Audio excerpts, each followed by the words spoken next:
Hello Internet, and welcome to my live reaction for Eden Zero, Chapter 120.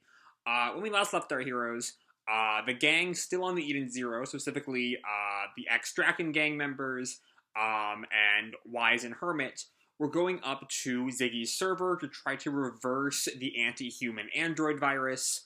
Meanwhile, we saw the resolution of Homura's fight with Mora, as Homura covered him with, like, random dirt and sticks and other detritus of the woods, in order to stop him from moving.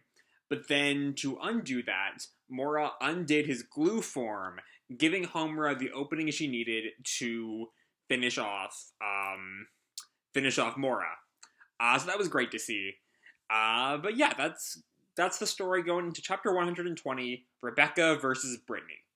And our picture here is of Laguna, and my first instinct was to say Rebecca here, but I think this might just be another actress Laguna is working with, doing their makeup before a show, I'm guessing. But anyway, so we open right where we left off, with Mora bested, lying on the ground in despair, as Homura, like, skulks off. Nevertheless, 'tis hot. And she falls over, but it's grabbed by somebody. Oh, it's Shiki. Okay. You okay, Homura? Shiki. And then I think she just doesn't even have the strength to say anything. And Shiki just picks her up and puts him on his back. Upsy daisy. What are you? I found something that looked like a spring around here. I'm gonna take you there. You truly are a reliable companion. Well, friends help each other. But just then a spider popped right in front of his face and Shiki screams, and then collapses with Homura on top of him. And now Homura has to drag Shiki away by like his headband, it looks like, or something, or like the little. I actually don't know what that is. It's the little trailing cloth around Shiki's neck. I'm not entirely sure what it's supposed to be. I never really examined Shiki's costume that much before, but I don't know what it is. Anyway, Homura is dragging Shiki by those little ribbons. So, which way is the spring? Sorry, it's that way. 'Tis nothing. Friends help each other. So yeah, I really do love this, as Shiki shows up to, like, save Homura, and then he's just instantly bested by the spider, and so she saves him instead. It's really funny. All that being said, now we jump into our titular fight, which will probably be ending this chapter in typical Machina fashion, as we have Rebecca and Britney squaring off. Rebecca just stares at her. We see Happy and Pino, still fried from earlier in the fight, and Rebecca leaps at Britney. That's fast! And as Britney watches her, Rebecca seems to disappear, and Britney looks around. Is she over here? I'm over here! And she kicks Britney right through the neck, but much like Mora, she's kind of unhittable because she can just turn into a cloud. And Rebecca is shocked that her kick didn't work. And Britney asks, a speed ether gear? You think a physical attack will work on smoke? You're not very bright. And I hate stupid women. And she kind of lunges at Rebecca. Her arm turns into this kind of darker smoke. I'm not entirely sure what it's supposed to be. And Britney just snaps, what? I despise them. You're just like that woman who tried to flirt with him. A complete airhead with nothing going for her but slightly better looks. Grrr. I'm not entirely sure who she's talking about here. Who is the him? I'm trying to think of the other guys that, like, she's kind of been around. And, like, no one's really flirting. I can't see anyone actually being into Mora. Maybe Shura, but he has a lot of women around him, so I don't know why there'd be anyone. Like she says woman singular. Maybe Orc. Given that she was introduced with Orc, maybe she does have some kind of feelings for Orc. If so, if we're introducing that kind of attraction this late, given this is probably the end of the fight with Britney, and thereby being the end of Team Beast's main role in the plot. If we're setting up a kind of Orca Britney romance, I do think that means they'll be sticking around in the plot longer than just this one arc.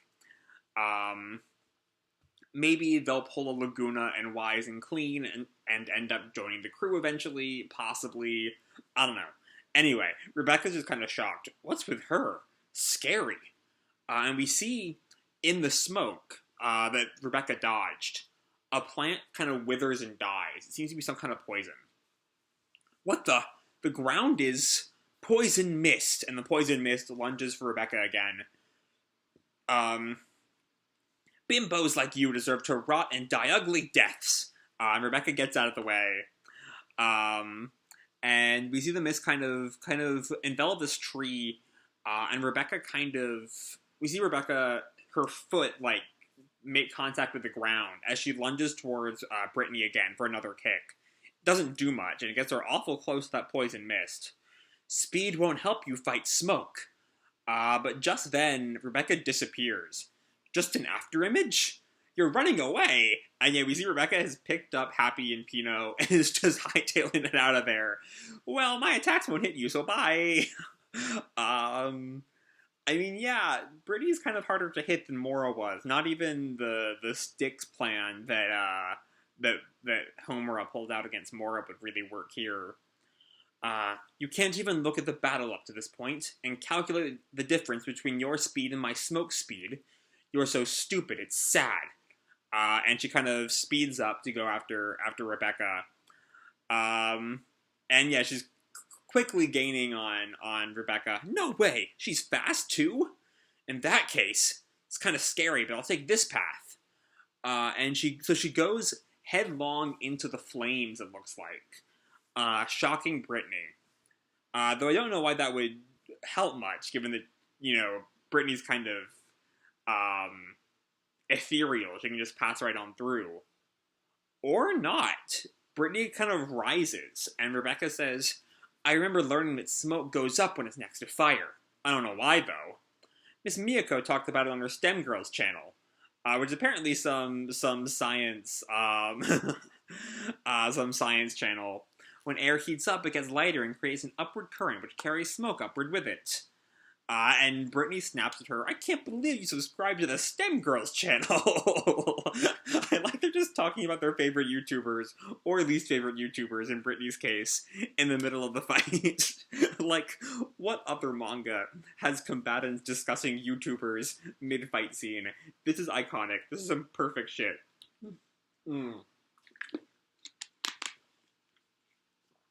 And Rebecca sighs, that's Miss Miyako for you. She has fans everywhere. And then there's me, who she doesn't even recognize. Poor Rebecca. Now's my chance. And she keeps running, and Britney just looks at her. You won't get away from me. And now we're back in town. Rebecca asks, is this the town we just left? And yeah, we see the humans as dogs or in cages. And we see the humans like reach out towards Rebecca, and she looks away, ashamed. I'm sorry, I can't help you now. I have to think of a way to beat her. She's smoke, right? How can I make my attacks hit her? And we see Happy in his sleep, which is weird. I thought he was short-circuited. I didn't think robots would sleep, but apparently he does. Maybe it's some after effect of being organic at one point. But anyway, in his sleep, he just kind of mutters out, I can't eat another bite.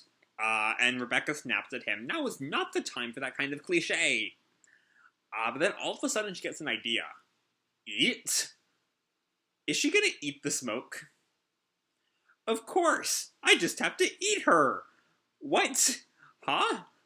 How? Does that work? Does that work? That can't work. There's no way that works, unless it does work.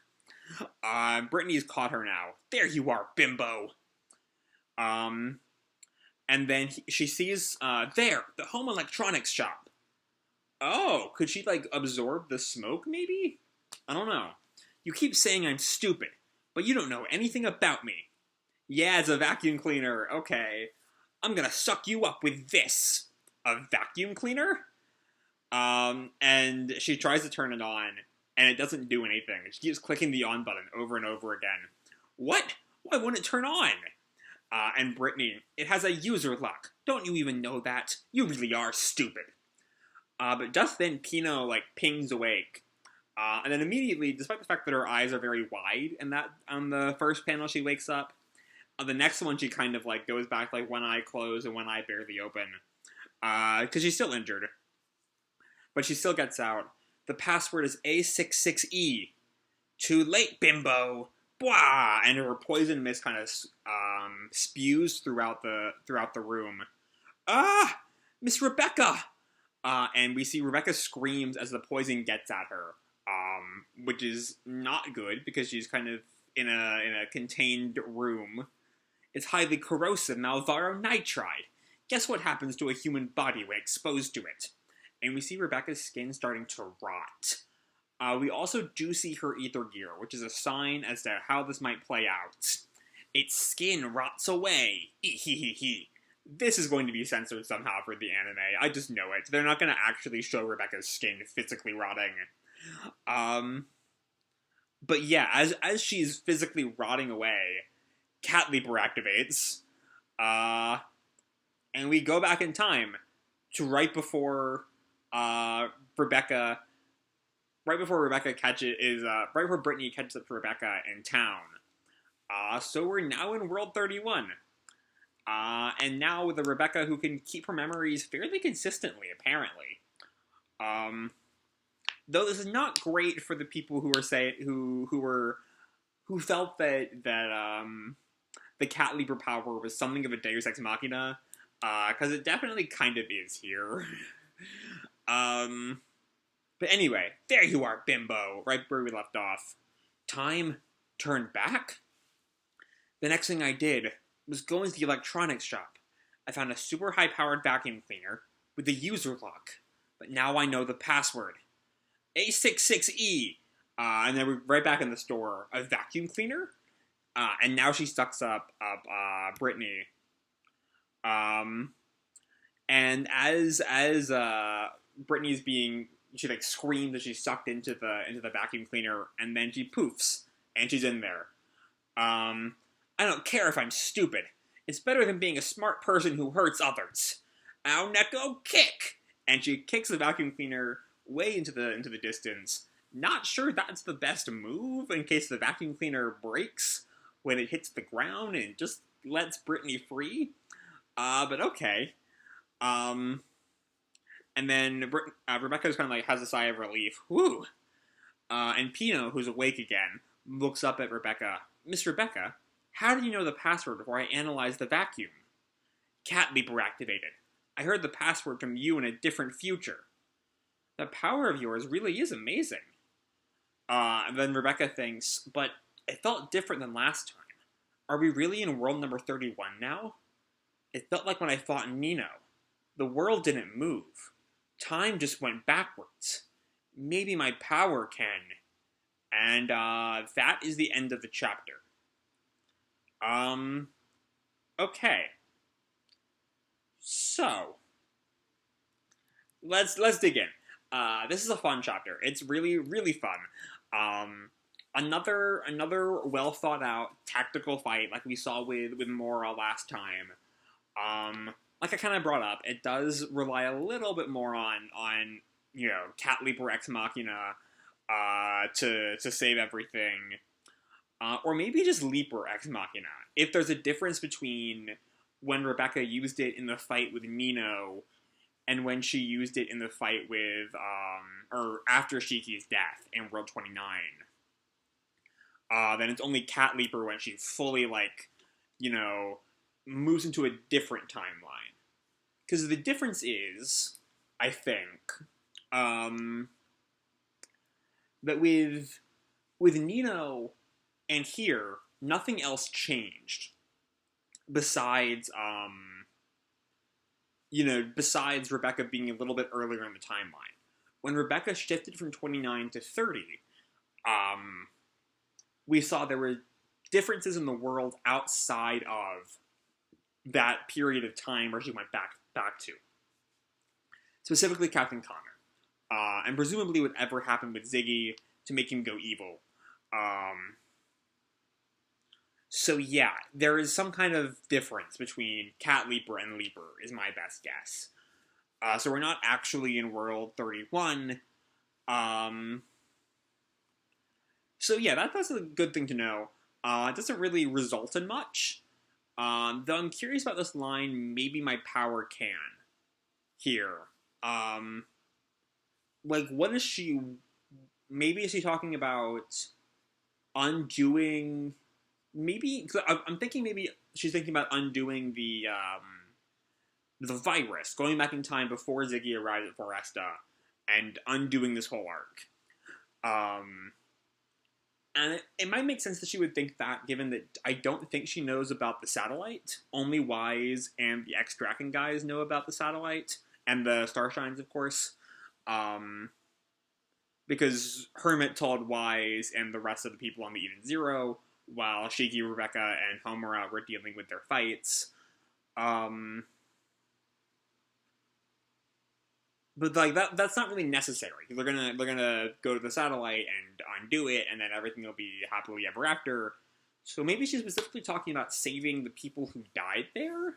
Maybe, I'm not sure. I'm kind of this is the big mystery to me, especially because it ends with an unfinished line. Maybe my power can ... See you next week. There's a lot I don't know, but I do like Rebecca's strategizing.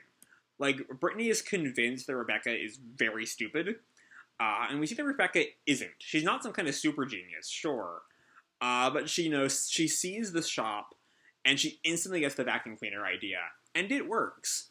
I do think, though, like I kind of said earlier, Brittany gets a little bit too much characterization here at the end, for her to be gone already, which might be the point of the kick, is that Rebecca kind of makes a mistake there, and Brittany will be free, and she'll eventually come back before the arc is over. I mean, she even admits to being stupid here. I don't care if I'm stupid, it's better than being a smart person who hurts others, which is just a great line. Also, like, I do love that ethos. So we stand Queen. But yeah, I do see at the very least Brittany being at least a recurring character throughout the rest of the Nero saga. If not, eventually a main character status. I definitely see at least Brittany, maybe Orc, probably not Mora, but at least Brittany and Orc coming back throughout the Aoi Cosmos. But yeah, I don't know. The whole, like, kick thing at the end makes it seem not as definitive as Mora's defeat or Orc's defeat. Especially because, like, the vacuum cleaner, with the kind of kick that Rebecca puts into that, with the force that Rebecca puts into that kick, should probably shatter when it hits the ground again, which will bring us right back to square one.